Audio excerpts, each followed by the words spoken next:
이 저녁 시간에 다시 한번 귀한 하나님의 말씀을 듣고 우리의 심령이 우리 하나님 허락하시는 거룩한 새 역사로 가득하게 되길 간절히 소원합니다.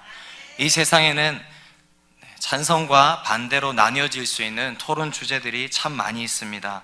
그 중에는 아주 열띤 접전을 벌일 수 있도록 하는 주제들이 또한 있는데요, 그 중에서 이 주제가 아마 빠지지 않을 것 같습니다. 바로 하나님이 계신가 계시지 않는가, 그것에 대한 주제입니다.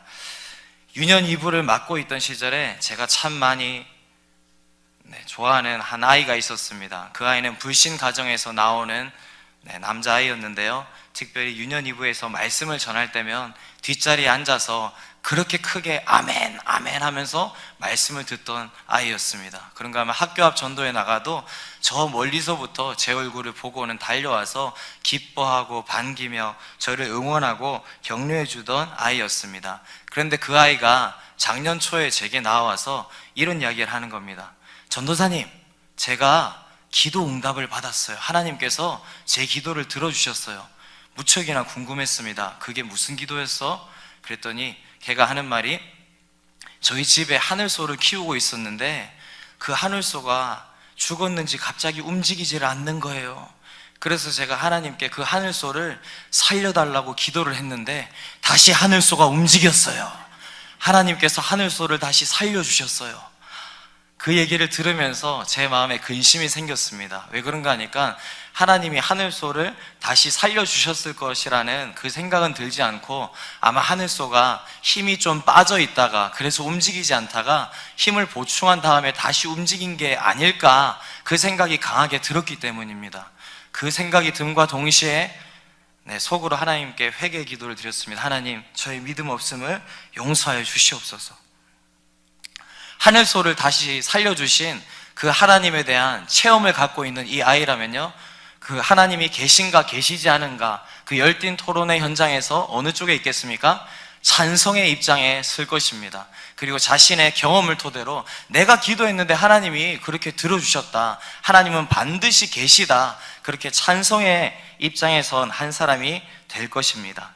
그렇게요, 우리 모두는 지금까지 신앙생활을 해오면서 하나님의 살아계심에 대한 체험이 있습니다. 간증이 있습니다. 내 기도를 들으시는 하나님이시라는 것을 우리가 깨닫게 되었고, 그 하나님이 나를 사랑하신다는 것에 대한 확신도 어느 정도 갖고 있습니다. 그런데요, 우리가 계속해서 신앙생활을 해오는 중에 우리 마음에 힘든 생각이 들 때가 있습니다. 바로 언젠가 하니까 무언가 힘든 상황이 닥칠 때, 도무지 이유를 깨닫지 못하겠는 환난과 어려움의 시간들이 나의 인생 가운데 접어들게 될 때, 정말 그 하나님을 믿기 전보다도 오히려 더 처참하고 비참한 그런 상황에 우리의 인생이 놓이게 될 때, 우리의 마음에는 큰 의문이 듭니다. 과연 하나님이 계신 걸까? 그 하나님에 대해서 회의적인 생각이 든다는 것입니다.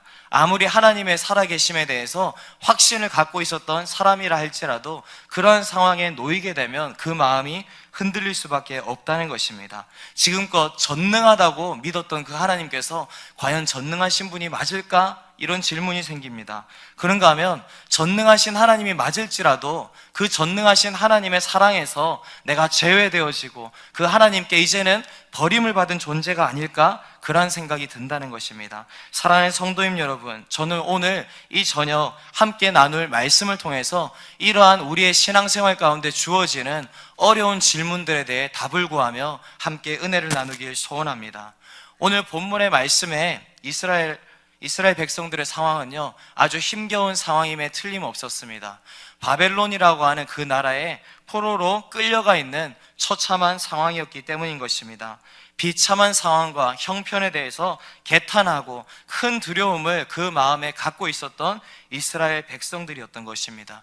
그리고 그 중에서는 그 모든 어려움들이 이스라엘이 하나님을 향하여서 잘못 행한 많은 일들에 대해 심판으로 주어졌다는 것에 대해서 어느 정도 인지하고 있던 자들도 있었을 것입니다. 그런데 인지하는 자들이든 인지하지 못하는 자들이든 그것에 상관없이 모두가 다 큰 절망에 빠져 있으며 정말 자신들이 하나님이 택한 백성들이 맞을까? 그것에 대해서 크나큰 의구심을 가질 수밖에 없었다는 것입니다. 자신들의 모습을 바라보며 정말 자신들에게 주어질 미래가 앞으로 어떻게 펼쳐지게 될까? 이것보다 더 최악으로 펼쳐지진 않을까? 불안해하고 혼돈스러워하고 힘겨워하고 있었을 것이란 것입니다.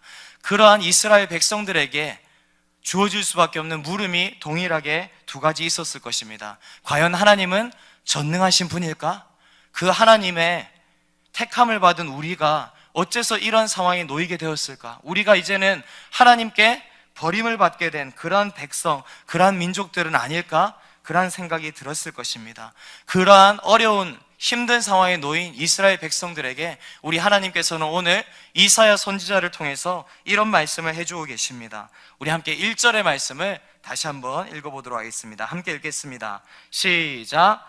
야곱아, 너를 창조하신 여호와께서 지금 말씀하시느니라. 이스라엘아, 너를 지으신 이가 말씀하시느니라.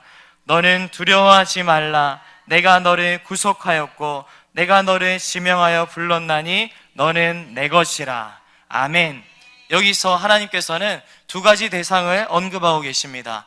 야곱아 이렇게 부르시고 계시고요, 이스라엘아 이렇게 부르고 계십니다. 그런데 여기서 야곱과 이스라엘은 다른 대상을 가리키는 말이 아닙니다. 똑같은 대상을 가리키는 말인 것입니다. 만민 중에서 특별히 선택하시고 자기의 백성 삼으신 이스라엘 백성을 지칭하는 단어인 것이죠. 그렇게 당신의 백성 삼으신 이스라엘 백성을 향해서요, 우리 하나님께서 이렇게 말씀하고 계시는 것입니다. 두려워하지 말라. 내가 너를 지명했다. 내가 너를 불렀다. 너는 안심해라. 두려워하지 말라고 그렇게 권고하고 계시는 것입니다.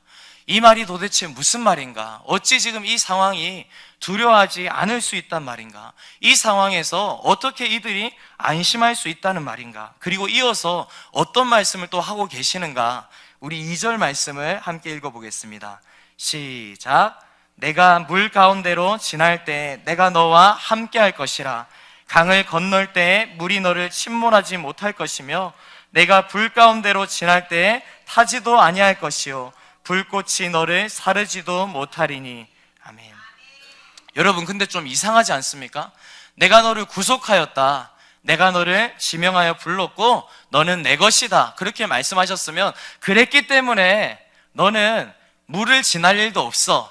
그렇기 때문에 너는 강을 지날 일도 없을 거야. 강을 지나다가 침몰할 위험이 너는 전혀 없어. 그리고 너는 불을 지날 일도 전혀 없을 거야. 이렇게 말씀하셔야 더 좀 매끄러운 흐름이지 않습니까? 그런데 우리 하나님께서 불을 지나게 될 것이라 말씀하신다는 것입니다. 물을 지나게 될 것이고 강을 지나게 될 것이라고 말씀하고 계시다는 것입니다. 즉 이것은 하나님께서 당신의 백성으로 하여금 의도적으로 그것을 지나가게 하신다, 그 의미를 담고 있다고 볼 수가 있는 것이죠. 우리가 이 구절의 더 정확한 해석을 위해서요, 1절을 다시 한번 보기를 원합니다. 특별히 1절 상반절에요, 야곱과 이스라엘을 향한 하나님을 묘사함에 있어서 어떤 단어들이 지금 사용되고 있는가, 우리 펜이 있으신 분들은 한번 동그라미를 쳐보셔도 좋을 것 같습니다. 바로 어떤 하나님이요? 너를 창조하신, 창조하신 하나님. 그런가 하면 또 지으신 하나님. 창조하신 하나님, 지으신 하나님. 우리 한글 성경으로 이것을 볼 때는 그냥 과거에 그렇게 이스라엘을 창조하셨고 그것을 지으신 하나님, 그렇게만 이렇게 생각되기가 쉬운 것 같습니다. 그런데 원어적인 그 의미를 통해서 조금 더 이것을 자세하게 들여다본다면요, 어떤 의미를 담고 있는가? 특별히 이 단어가요, 과거형이지만 능동태 분사형을 띠고 있다는 것입니다. 히브리어에서 능동태 분사형은요, 과거에만 국한되는 어떤 것이 아니라 그 과거의 일이 현재까지도 계속해서 이어져 오고 있다는 것을 나타내는 의미를 담고 있습니다. 따라서 원문의 표현을 조금 더 삽입해서 이것을 살려서 바꿔보자면, 야곱아, 너를 과거에 창조하였고 지금도 창조해 나가고 계시는 하나님.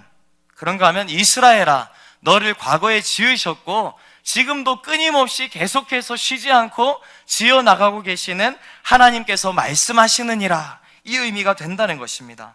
즉 이 말은 창조주 하나님께서요, 이스라엘이라 칭함을 받고 있는 당신의 백성들을 구체적인 목적을 두고 지으시고 그 목적 하에서 끊임없이 창조해 나가시고 끊임없이 지어 나가고 계시는 분이시다, 그렇게 말씀하고 있다는 것입니다.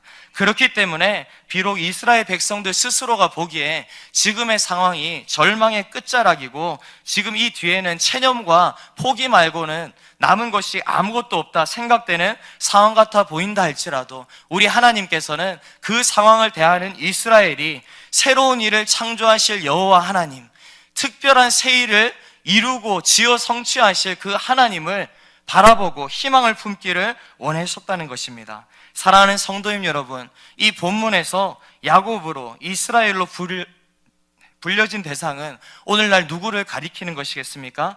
바로 오늘 저와 여러분들을 가리키고 있는 것인 줄 믿습니다. 예수님의 대속의 은총을 통해서 하나님의 백성된 우리를 향하여 우리 하나님께서는 오늘 본문을 통해 야곱아, 이스라엘아, 그렇게 말씀하고 계시다는 것입니다. 그런데 이 사실을 아는 것만큼이나 우리가 놓치지 말아야 될 또 한 가지 중요한 사실이 있습니다. 우리 함께 에베소서 2장 22절 말씀을 읽겠습니다.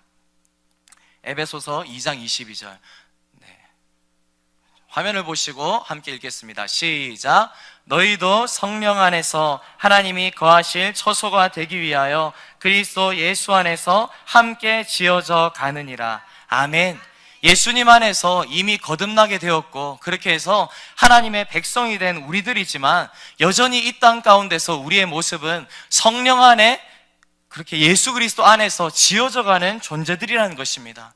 한마디로 말해서 우리의 지금 상태가 온전한 상태가 아니라는 것입니다. 완전한 상태가 아니라는 것입니다. 여전히 부족하고 연약한 면들이 있기 때문에 더 새로워지고 더 온전하게 지음을 받고 빚어져야 되는 존재들이라는 것입니다. 바로 그 부분들을 우리 하나님께서 해결해 주시기 위해서 이 땅을 살아가는 우리의 인생 걸음들마다 성령 안에 새롭게 지어져 나갈 수 있도록 끝없이 어려운 시간들을 주고 계시다는 것입니다. 사랑하는 성도님 여러분, 우리가 그렇게 지음을 받아 나가고 있는 과정 가운데 있음을 믿으시는 저와 여러분들 되길 간절히 소원합니다. 그러한 과정 가운데 있기 때문에 우리 하나님은 말씀하십니다. 지금 처해 있는 그 상황이 끝이 아니다. 절망하지 마라. 낙담하지 마라. 그렇게 말씀하고 계시다는 것입니다. 왜냐하면 오늘도 우리는 그리스도 안에서 지어져 나가고 있기 때문인 것입니다. 고통스럽기만 한 순간이고 그래서 모든 것을 포기해버리고만 싶은 그 순간이 실상은 우리 창조주 하나님께서 우리의 인생을 과거에 그렇게 지으셨던 것처럼 현재도 끊임없이 지어나가고 빚어나가고 계시는 은혜의 손길을 베풀어 주시고 계시는 사랑과 관심의 표현이라는 것입니다. 우리 함께 2절 말씀을 다시 한번 읽어보겠습니다. 읽겠습니다. 시작. 내가 물 가운데로 지날 때 내가 너와 함께 할 것이라. 강을 건널 때 물이 너를 침몰하지 못할 것이며 내가 불 가운데로 지날 때 타지도 아니할 것이요 불꽃이 너를 사르지도 못하리니. 아멘. 이 말씀은 과거 이스라엘 백성들이 애굽을 탈출하고 나서 이후에 약속의 땅, 그 가나안으로 인도함 받기까지의 어떤 여정을 우리로 하여금 생각나게 합니다. 본토로 돌아가게 될 이스라엘 백성들, 특별히 오늘 본문에 나타난 지금 바벨론 포로기를 지나고 있는 그 이스라엘 백성들에게 다시 한번 그 과거의 일을 약속 삼아서 다시 한번 허락하고 계신 말씀이라는 것입니다. 그리고 지금 여기서 등장하는 세 가지 특별한 단어가 있습니다. 바로 물, 그리고 강, 그리고 불입니다. 백성들이 겪어야 하는 혹독한 고난에 대해서 상징적으로 주어진 표현인데요. 그 각각의 단어들은 우리로 하여금 또 여러 가지 것들을 연상하게 합니다. 특별히 가장 쉽게 연상할 수 있는 것은 무엇입니까? 이스라엘 백성들이 출애굽하고 난 다음에 바로 맞닥뜨릴 수밖에 없었던 홍해. 그런가 하면 그 이후에 뜨거운 불광야. 그런가 하면 이제는 가나안에 다 도착한 것만 같았는데 그 앞에 가나안 땅을 가로막고 있었던 요단강. 이처럼 이스라엘 자손들이 애굽의 장자들을 속량물로 삼으신 그 하나님의 구속 역사로 말미암아 애굽의 상태에서 벗어나긴 하였지만 하나님께서 허락하신 약속의 땅, 곧바로 그 가나안이란 땅에 도달하지는 못했었다는 것입니다. 약속의 땅 가나안에 도달하기까지 그들이 겪어야 됐던 홍해라는 난관이 있었고요, 요단강이라는 난관도 있었고, 그런가 하면 불타는 광야의 장소도 있었다는 것입니다. 이처럼 출애굽한 이스라엘에게 우리 하나님께서 수많은 시련을 주시고 그 시련을 극복한 후에야 약속의 땅에 이르게 하셨습니다.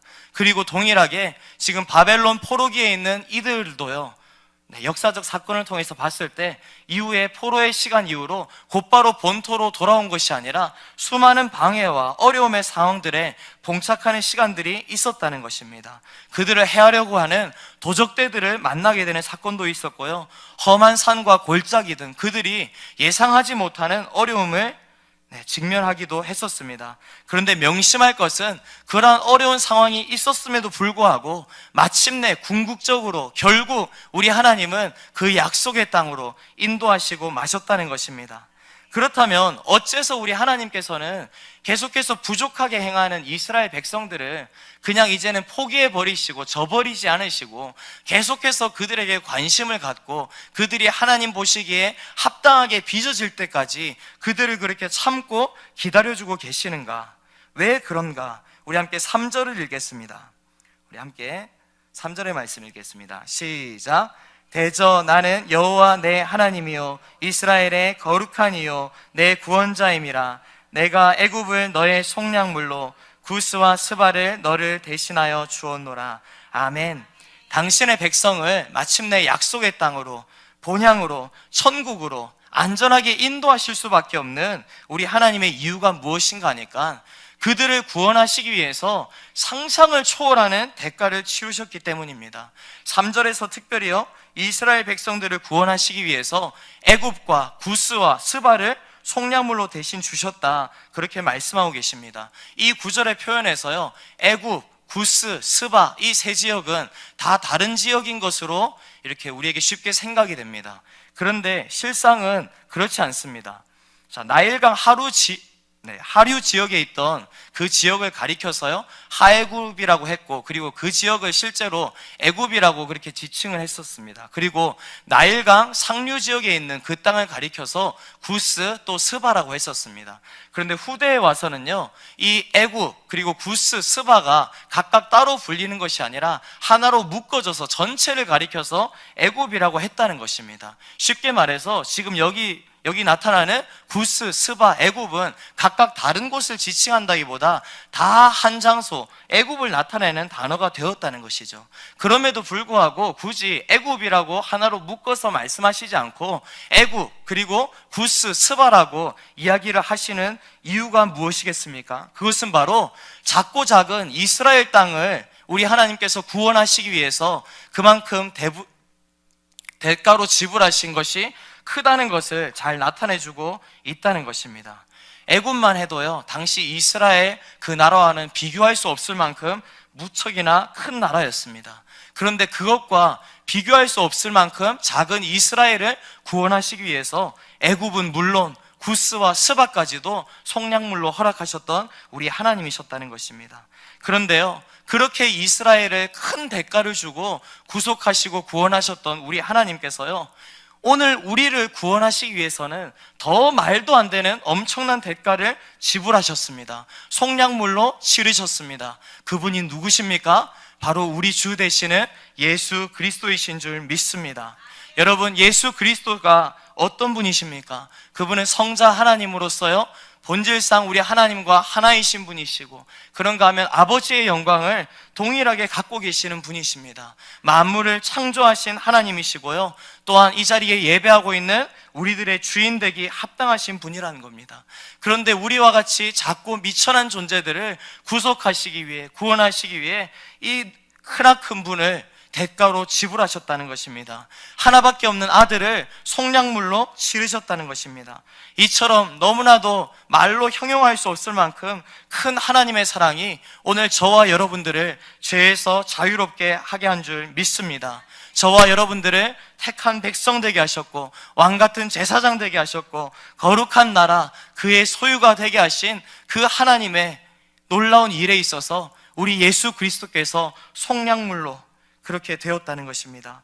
이처럼 헤아릴 수 없이 고귀한 희생을 지불하신 이유가 무엇인가? 그것은 바로 하나님 편에서 우리의 구원을 그만큼 확고하게 이루고자 하셨음인 줄 믿습니다. 그런가 하면 우리로 하여금 그 구원이 얼마나 중요하고 그 구원이 얼마나 귀한 것인지를 잊어버리지 말라고 하신 것인 줄 믿습니다. 그러므로 우리는 이 고귀한 희생, 이 크나큰 대가를 기억하면서 우리가 받게 된 은혜로운 구원이 얼마나 소중한 것인지를 알고 소홀히 여기지 않아야 될 줄 믿습니다. 예수님의 값에 지불된 것에 부합하는 헌신의 삶이 우리 가운데 있어야 될 것입니다. 그런가 하면 예수님의 값에 지불된 것에 부합하는 가치 있는 삶을 우리가 살아내야만 할 것입니다. 예수님의 값이 지불된 것에 부합하는 고결하고 순결하고 완전한 삶이 우리의 삶이 되어야만 할 줄로 믿습니다. 그런데요, 우리에게 있어서 예수님의 희생에 부합되는 헌신되고 가치 있고 고결하고 순결하고 완전한 삶이 무엇이겠습니까? 그것은 바로 예수 그리스도의 희생을 통해서 구원받은 우리의 삶을 통해 주어진 사명이 무엇인지를 깨닫고 그 사명에 순종하는 삶을 살면 되는 것인 줄 믿습니다. 우리 함께 7절의 말씀을 읽어보겠습니다. 7절입니다. 함께 읽겠습니다. 시작. 내 이름으로 불려지는 모든 자 곧 내가 내 영광을 위하여 창조한 자를 오게 하라. 그를 내가 지었고 그를 내가 만들었느니라. 아멘. 하나님께서는 이스라엘 백성들을 포로 상태에서 해방시키시는 그 이유에 대해서 설명을 하십니다. 왜 애굽과 스바와 구스를 속량물로 주기까지 그들을 구원하셨는가에 대한 분명한 이유를 말씀해 주고 계십니다. 그것은 바로 내 영광을 위하여 창조된 자를 오게 하라 말씀하시는 것입니다. 구약의 이스라엘이 예표하는 그 영적 이스라엘이 신약의 성도들이고 바로 저와 여러분들임을 믿는다면 오늘 하나님께서 내 영광을 위하여 창조한 자를 오게 하라 말씀하신 것이 바로 저와 여러분들을 향하여 주신 말씀인 줄 믿습니다. 전 세대 가운데서 하나님의 이름을 위하여 지음받은 그 모든 자들을 주께로 인도하는 그 사명을 우리가 받게 되었고 하나님은 끊임없이 우리를 향하여 그들을 오게 하라 우리에게 말씀하고 계시다는 것입니다. 특별히 계속해서 진행되는 전도 축제를 통해서 이 일이 분명하게 이루어지고 있는 줄 믿습니다. 말씀을 맺겠습니다. 사랑하는 성도님 여러분, 우리 하나님께서 그들의 백성들을 구체적인 목적을 가지고 지으시고 그 분명한 목적 하에서 끊임없이 빚어나가고 지어나가고 조성해 나가고 계심을 우리가 안다면 우리가 지금 처한 상황이 어떠하다 할지라도 이것이 끝이 아님을 알기에 절대 낭망하거나 절대 낙심하지 말아야 될 줄로 믿습니다. 세상 모든 만물을 말로 표현할 수 없을 만큼 아름답고 세밀하게 빚으신 우리 하나님께서 예수 그리스도 안에서 우리의 인생들을 그렇게 빚어나가고 계시고 더 세밀하고 더 아름답고 더 정확하게 인도해 나가고 계시는 줄 믿습니다. 인생의 걸음이 고난의 자리를 지나고 있습니까? 그런가 하면 지금 마주하고 있는 고난이 완전한 파멸로 내 인생을 내몰고 있다고 그렇게 생각하고 계시지는 않습니까? 그런데 명심하시기 바랍니다. 우리의 인생이 그러한 상황에 처하게 된 이유가 우리가 무가치한 존재라서가 아니라는 것입니다. 예수님의 값이 지불된 우리의 인생을 그 값에 마땅한 삶의 값어치로 살아내기 위해 하나님의 특별한 관심의 손길이 우리의 인생을 빚어나가고 계시기 때문인 줄 믿는 저와 여러분들 되시길 간절히 소원합니다.